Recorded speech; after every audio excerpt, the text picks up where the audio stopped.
Sex problem के लिए homeopathic medicine स्टेपिसेग्रिया को कैसे इस्तेमाल करना चाहिए, आज हम लोग इस टॉपिक के ऊपर बात करने वाले हैं। दोस्तों, मैं डॉक्टर सुप्रता और आप सभी का फिर से एक बार बहुत बहुत स्वागत करता हूं अपने इस यूट्यूब चैनल होम्योकेट टिप्स पे। दोस्तों, आप लोगों में से कई लोगों का ये सवाल था कि सर होम्योपैथिक मेडिसिन स्टेपिसेग्रिया को सेक्स प्रॉब्लम के लिए, इरेक्टाइल डिस्फंक्शन के लिए, प्रीमैच्योर इजैकुलेशन के लिए, लो लिबिडो के लिए कैसे इस्तेमाल करना चाहिए, इसको इस्तेमाल करने का सटीक तरीका क्या है ताकि हम इससे लाभान्वित भी हो सके और इसका कोई साइड इफेक्ट एग्रावेशन के तौर पर हमारा अंदर ना हो। तो आज इस वीडियो में मैं आपको स्टेपिसेग्रिया को इस्तेमाल करने का सबसे सटीक तरीका मैं आपको बताने वाला हूं।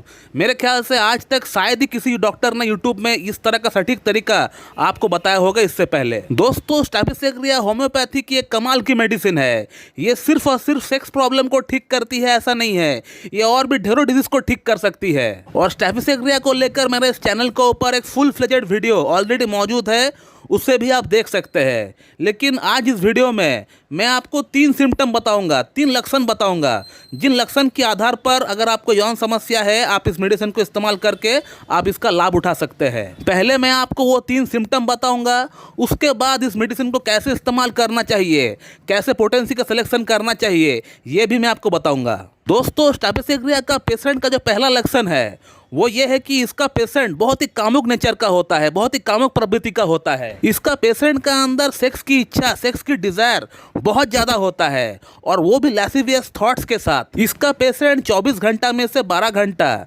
सेक्स के बारे में ही डूबा हुआ रहता है, सेक्स के बारे में ही सोचता रहता है और इसी के साथ वो पॉर्न फिल्म देखता है, पॉर्न फिल्म देखकर हस्तमैथुन करते रहता है। इसका पेशेंट अगर हस्तमैथुन नहीं करता है तो इसको कोई काम में मन नहीं लगता है, इवन कि इसको रात को नींद भी नहीं आता है हस्तमैथुन किए बगैर। ये दोस्तों स्टेपिसेग्रिया का बहुत बड़ा सिम्टम है, बहुत बड़ा पिकुलियर सिम्टम है कि इसका पेशेंट को सप्रेस सेक्सुअल डिजायर से, अगर इसका पेशेंट को सेक्स करने की इच्छा होती है और वो सेक्स नहीं करता है या हस्तमैथुन नहीं करता है तो इसकी समस्याएं बढ़ जाती है। जैसे कल ही हम एक पेशेंट से बात किए थे ऑनलाइन, तो उस पेशेंट का कहना था कि सर हम जब तक हस्तमैथुन नहीं करते हैं तो हमको रात को नींद नहीं आती है। पेशेंट को ना चाहते हुए भी हस्तमैथुन करना पड़ता है ताकि उसको रात को नींद आ सके। तो ऐसा इसका पेशेंट के साथ क्यों होता है? ऐसा इसलिए होता है क्योंकि ये पेशेंट ने सुबह से शाम तक पॉर्न देखा है मगर हस्तमैथुन नहीं किया है, तो इसने अपना सेक्सुअल थॉट्स को, अपने डिज़ायर को सप्रेस करके रखा है, दबा कर रखा है। और स्टेपिसेग्रिया का पेशेंट अगर कोई भी चीज़ को दबा कर रखता है, सप्रेस करके रखता है तो उसका प्रॉब्लम बढ़ जाता है। लेकिन स्टेपिसेग्रिया का पेशेंट इतना कामुक होने के बावजूद भी वो कोई खराब कदम नहीं उठाता है, वो कोई प्रोस्टिट्यूट के पास या फिर कोई पेड सेक्स के पास नहीं जाता है। उसका मन का अंदर सेक्स की डिजायर बहुत ज़्यादा होते हुए भी वो अपना मन की बात किसी को बाहर जो है खुलकर नहीं बताता है। इसका पेशेंट दोस्तों हर चीज़ को दबाता है। गुस्सा अगर इसको आ गया किसी के ऊपर, क्रोध आ गया किसी के ऊपर, तो वहाँ भी ये कुछ नहीं कहेगा, चुपचाप रहेगा। इसके बारे में अगर कोई भला बुरा कहता है तो भी ये चुपचाप रहता है, चुपचाप सुन लेता है, उसको कुछ भी नहीं बोलता है, एकदम रिटेलिएट नहीं करता है ये आदमी। तो ये सेक्सुअल डिजायर को भी छुपा कर रखता है, दबा कर रखता है, क्रोध को भी दबा कर रखता है, कुछ नहीं कहता है, इंसल्ट को भी दबा कर रखता है और इसी से इसकी सब समस्या का शुरुआत होता है। और इसको अगर कोई इंसल्ट कर देता है, कोई अगर इसको भला बुरा इसके बारे में बोल देता है तो वो घर पे आके हस्तमैथुन करता है। हस्तमैथुन इसलिए करता है ताकि वो जो सप्रेस किया है गुस्सा उसने वहाँ पे, हस्तमैथुन करने से वो थोड़ी शांति इनको मिलती है। और इस तरह हस्तमैथुन करते करते इसका लिंग के ऊपर नीली नीली मोटी मोटी नसें उभर कर आ जाती है और इतना ज़्यादा हस्तमैथुन करने का कारण से इसका पेशेंट को साइटिका की पेन चालू हो जाता है और साइटिका का पेन में जलन भी हो सकता है। इसके अलावा पेट का निचला हिस्सा में, एब्डोमेन का एरिया में जलन हो सकता है और कई पेशेंट के अंदर सिस्टाइटिस की प्रॉब्लम डेवलप हो जाती है, जिसके कारण उनका यूरेथ्रा में जलन होता है सेक्स के बाद और बार बार टॉयलेट जाना पड़ता है। बार बार टॉयलेट जाने से थोड़ा बहुत ये जलन कम होता है। तो स्टेपिसेग्रिया का जो 3-4 सिम्टम हमने आपको गिनाए ये बहुत ही प्रोमिनेंट होता है दोस्तों। तो इसका पेशेंट का अंदर कामुकता बहुत ज़्यादा होती है मगर ज़्यादा कामुकता होने के बावजूद भी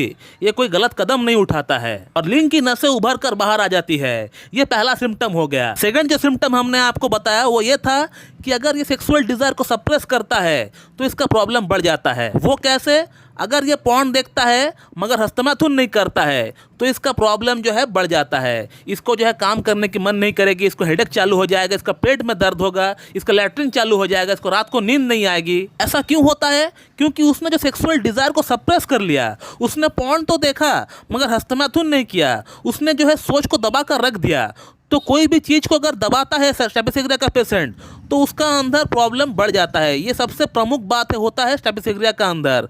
कोई भी चीज़ को अगर दबाता है स्ट्रेप्टोसेरिया का पेशेंट, सप्रेस करता है, तो उसके रिगार्डिंग उसको प्रॉब्लम होता है। और थर्ड जो सिम्टम हमने आपको बताया कि एक्सेसिव हस्तमैथुन करने का कारण से इसको साइटिका का पेन हो जाएगा, इसका कमर में इसको पेन चालू हो जाएगा, इसका पेट का निचला हिस्सा में जलन रहेगा और पेशाब का नली में भी जलन हो सकता है सेक्स के बाद। तो दोस्तों अगर ये 3-4 सिम्टम आपका अंदर मैच हो जाता है स्ट्रेप्टोसेरिया का, तो आप समझ लीजिए आपके इरेक्टाइल डिस्फंक्शन की प्रॉब्लम, प्रीमैच्योर इजैकुलेशन की प्रॉब्लम, लो लिबिडो की प्रॉब्लम बिल्कुल जड़ से समाप्त हो जाएगी स्ट्रेप्टोसेरिया को लेने से। और अब मैं आपको इसको इस्तेमाल करने का तरीका बता देता हूं, इसको नोट डाउन कर लीजिए। दोस्तों स्ट्रेप्टोसेरिया को पहले 30 पोटेंसी में आप लेना स्टार्ट करिए। स्ट्रेप्टोसेरिया 30 का 2 बूंद सुबह लीजिए, 2 बूंद शाम को लीजिए, पहले 15 दिन के लिए लीजिए आप, और 2 चम्मच पानी के साथ मिलाकर ही आप स्ट्रेप्टोसेरिया का 30 का 2 बूंद लीजिए। और जैसे 15 दिन हो जाता है स्ट्रेप्टोसेरिया 30 को लेते हुए, तो आप 7 दिन गैप रखिए। 7 दिन आप कोई भी मेडिसिन आप और इस्तेमाल ना करें। 7 दिन के बाद आपको स्ट्रेप्टोसेरिया को 200 में इस्तेमाल करना पड़ेगा।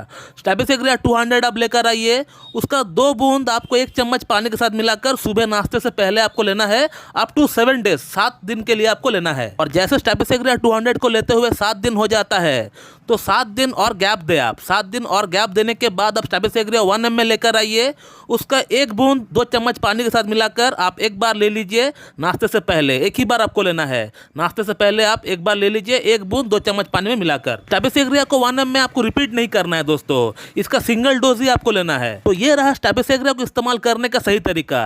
इस तरीके से आप इस्तेमाल करेंगे तो आपका प्रॉब्लम ठीक भी हो जाएगा और इसका कोई साइड इफेक्ट आपको एग्रावेशन के तौर पर आपका अंदर होगा भी नहीं। और हो सके तो एक बार आप इस मेडिसिन को अपना डॉक्टर के गाइडेंस में आप इस्तेमाल करके देखिए, आपको और बढ़िया फायदा आपको मिलेगी इससे। तो दोस्तों इस वीडियो को मैं यहीं पे एंड करता हूं। So thank you very much and have a good day.